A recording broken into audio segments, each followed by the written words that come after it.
Good morning, everyone. So I'm sure everyone had a good tea and everyone's all charged up, right? So let's make this interactive. So I'm sure that there have been a lot of dosage. Everyone knows about security. Everyone knows about things. So let's try to make this interactive session. See what we can all learn from each other. I'm sure I'll learn a lot from you more than what you will learn from me, right? So let's start with some questions on the table. How many of you all believe that there is a spurt or increase in targeted cyber attacks over the last few years? Right. Any numbers on the number of cyber attacks or incidents that would have happened in India over the last year? Sorry? No. I'm saying number of targeted cyber attacks or number of cyber attacks which happened over the last year. 10. Okay. We had 14 to 18,000 targeted attacks or cyber attacks, reported cyber attacks over the last year. Right? Okay. Why do you think we are getting attacked? Do you think that India is getting attacked more than the global average? Do you feel that it is a world phenomena and it is only that, or is it that we are above the global average? But still number 6. Absolutely. But if you look at the global average, we still are higher on the number of attacks when it comes to global average. So, population could be one reason. There could be another angle as well. Why do you think? So that was my next question.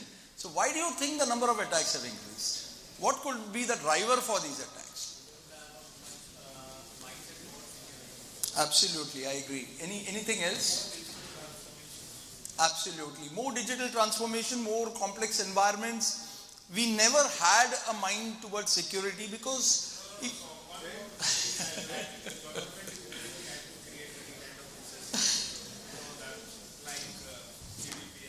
absolutely. So we were never regulatory governed. I agree with you.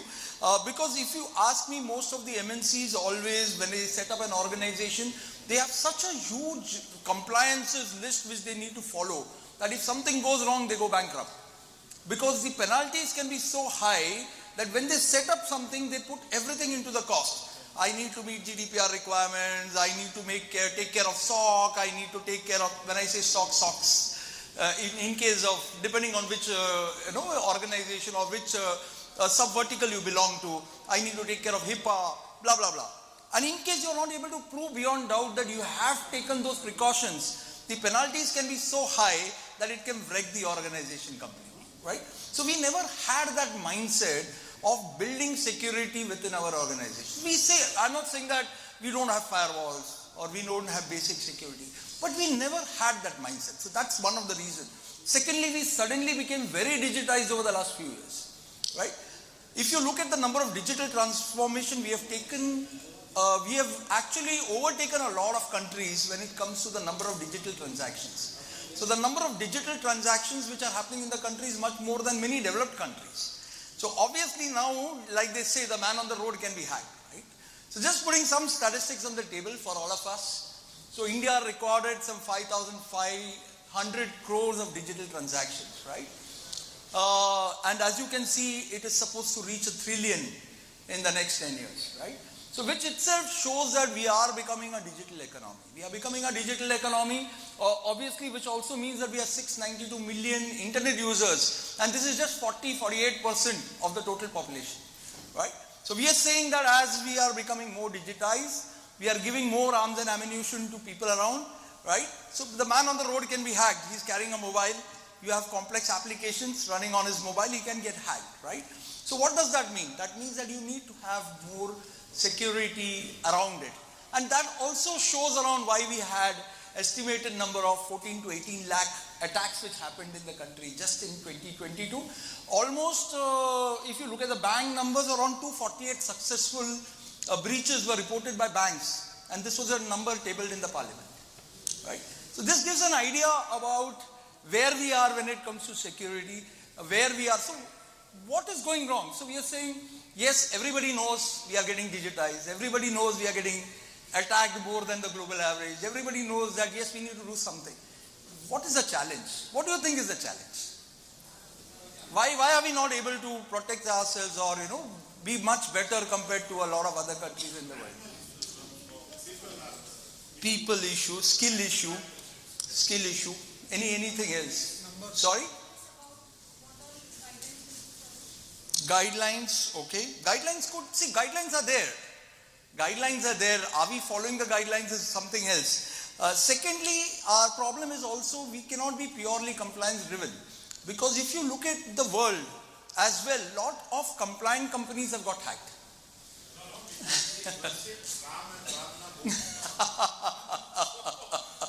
I knew that you would come out with something like that, right? Of course, see, so look at it from a different perspective. So if we have to look at it from a different perspective, the reason why we are not able to, because see, first of all, we never were compliance driven. And when compliance has come in, we are strictly compliance driven, right? The basics go missing. And security doesn't have one panacea. It is not that, okay, I just put one firewall, I just put one plug and it starts working. You need to go the complete 9 yards, right? You need to go the complete end-to-end ecosystem of security has to be put in. And that is something which I see is a big challenge, right? So typically what happens is you need the right ecosystem, you need the right tools, you need to invest a lot of money in putting those tools in place. You need people. And we all know that maintaining technical manpower is the most difficult thing today, right? Everyone's jumping around. Right? I'm sure every organization can relate to at least a few people leaving your organization in the last few months, if not in the last 6 months, right? So,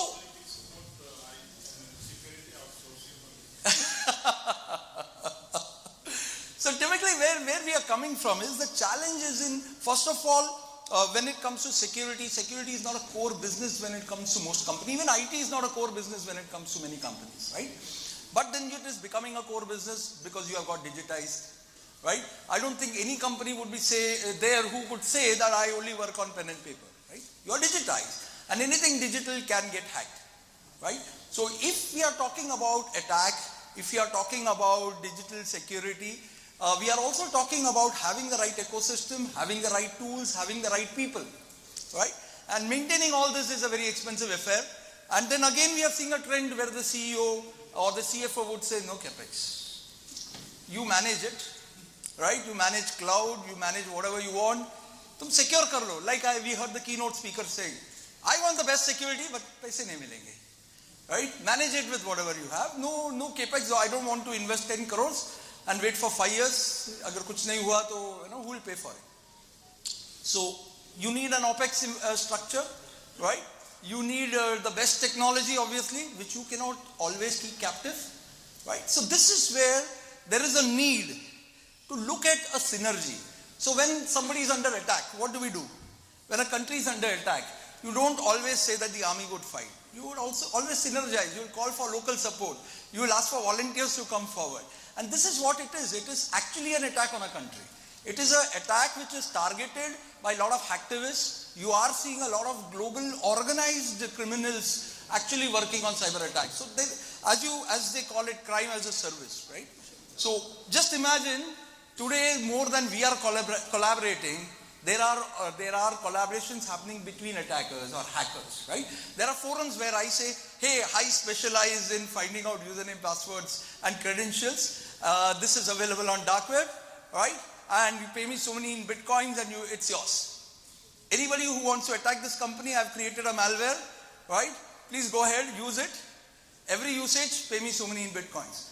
How do you come to know if your organization is attacked, right? So there is a continuous need for managing security end-to-end which cannot be done captively. That is the thing which I wanted to bring on the table, and that is where you need to work with a partner. You need to work with people who are in that space, who can work very closely with you, and that is typically where we are talking about managed service. How many people agree on this point? Okay. So my question was, how many people agree that it is not possible for one single organization, of course, since especially if you are not purely into IT, right, to maintain a complete infrastructure which will take care of security end to end. Right? Any other answers? Again, banks, not because it is their core infra, it is because of the regulatory, as we said, again it comes to regulations, right? It comes to the compulsions. More than the regulation, it comes to the compulsions. We never were serious about security, right? First of all, there is a need to accept that security is needed. And we need to go beyond compliance, right? Secondly, we are talking about, okay, fine, we all agree that you need to work with synergies, but how do we look at the synergistic partner? Right? Security is not a word which comes out of the blue, right? It involves infra. It involves remediation. So we talk about assessment, we talk about monitoring, we talk about assessing vulnerabilities, we talk about remediations. We say, okay, beyond perimeter monitoring, right? Looking at assets, looking at brand monitoring. Like there was a case recently where this guy was caught. He had created fake domains for all the known brands and he made 10 crores. He was selling franchises for that brand and the brands don't know about it, right? So this goes beyond perimeter, and this is not happening within your perimeter, it's going beyond perimeter. So you need to look at partners who understand that model, who understand, who have worked on security, who understand how different layers put in, because security is not only about security, right? So you may get the security expert and he would say, okay, there is a vulnerability on the database, and the database guy says, I don't know what to do, right? It's a MongoDB database, and the guy says, I have never worked on MongoDB. I could do some things here and there, but I don't have the depth. And that's a real trouble. How many people agree? Right? So this is also a case in point where we don't look at security only from a security parlance. We look at security from an infra management perspective. And this is where you need to look at partners who understand infrastructure completely end to end. Right? Who have managed customers. So this is where we wanted to just bring in our credentials here. This is us. We are ESDS. We have been in the digital realm from the last 20 years. Right? We are a ATM panel cloud provider. We manage more than 1,000 customers. Right? We have more than 1,300 employees. 70% of them technical. Right? And we have complete operations which can work end to end. Right? So some statistics here about us. So we have multiple certifications, and it also matters where services are provided. So one is it possible to put all the people you need to work from your infrastructure? Should you be looking at, how many people agree that it makes sense to have a hybrid model when it comes to security? Right? Like we all say, don't put all the eggs in one basket. Just imagine, like they say that there are countries in the world who don't keep their air force in their own country, right? They say if we are attacked, at least there should be somebody out who can come to save us, right? So that is also a part of security. So how many people agree that a hybrid model really makes sense? Either the T is less or people don't want to interact.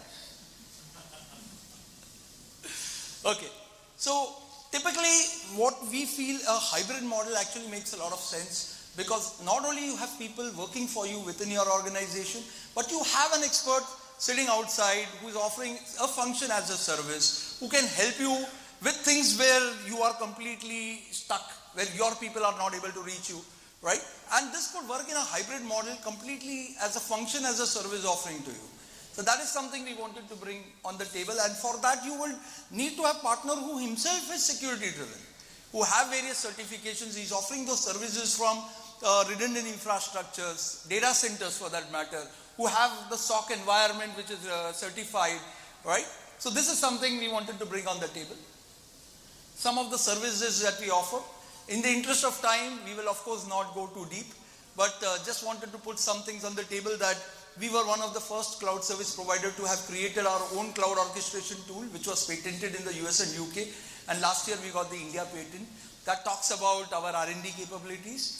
We have our own development team. We built a lot of SaaS as service models, and we have touch points with a lot of people in India. We almost touch 30 to 40% of Indian population every 15 days through the various SaaS offerings and through the cloud, the services that are hosted with our cloud. So you talk about land records, right? So whenever you go register any land record in Maharashtra, it goes through us, right?